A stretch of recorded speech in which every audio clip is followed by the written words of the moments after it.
குளத்தூர்ல பேசுறதுனால ஃபர்ஸ்ட் கேள்வி, நியாயமா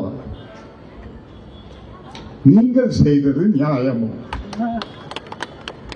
என்னங்க வராது இல்லை, புரியல. முன்ன இங்கே ப்ரோட்டோக்கால் அங்கே வந்து ஃபஸ்ட்டு வந்து யாருன்னா ஆரம்பிச்ச விஷயத்தை இவர் தான் கண்டிஷன்ஸை ஃபாலோ பண்ணுங்கடான்னு சொன்னது அவர் வந்து அங்கே நம்ம அது ஃபுல்லாக அதை ஆரம்பிப்போம். இப்போ நம்ம சத்யராஜ் அவர்கள்ட்ட வந்தோம்னா என்ன பிரச்சனை? குளத்தூரில் தோத்துட்டாரு, ரைட்டு, முடிஞ்சிருச்சு. யார் கொடுத்த தீர்ப்பு? குளத்தூரில் தோத்தது தான் எனக்கு. அதுதாங்க தோக்க வச்சது யாரு?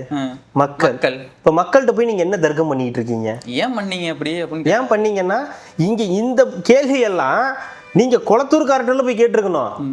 ஏன் தோத்தீங்கன்னா, ஏன் தோத்தீங்க, ஆராய்ச்சி பண்ணுங்க, என்ன எப்படி தோத்தோன்னு நீங்க அங்கெல்லாம் போய் ஒப்பாரி வச்சிருக்கீங்க. அது எப்படி அவர்கிட்ட போய் கேட்டாங்க? துக்கம் விசாரிக்கிற எங்க வந்து விசாரிப்பான்? குளத்தூர் மக்கள்கிட்ட வந்து விசாரிக்கணும் துக்கத்தை. இன்னும் புரிஞ்சுக்காம ஏங்க தோக்கடிச்சுட்டு அவன் கெத்தா உட்காந்துருக்கான், வருவீங்க அப்படின்னு அப்பயும் வராங்க திருப்பிக்கிட்டு மேடையை போட்டுக்கிட்டு. அங்க போய் கேட்கலாம், லெக்ஸ்பின்னர்கிட்ட போய் கேட்கலாம், குளத்தூர் லெக்ஸ்பின்னர்கிட்ட போய் கேட்கலாம். புரியுதுங்களா? கேட்டேன்னா சொல்லாரு, ஒரு பையன் நம்பினேன்பா, நீ அவன் தான்ப்பா கவுத்து விட்டான். தெரியுது இல்ல? அது யார் சொல்லுவாருன்னு உங்களுக்கு நல்லாவே தெரியும். அது இவருக்கு என்ன இன்ஸ்பிரேஷன்? அதுதாங்க சொல்றேன்.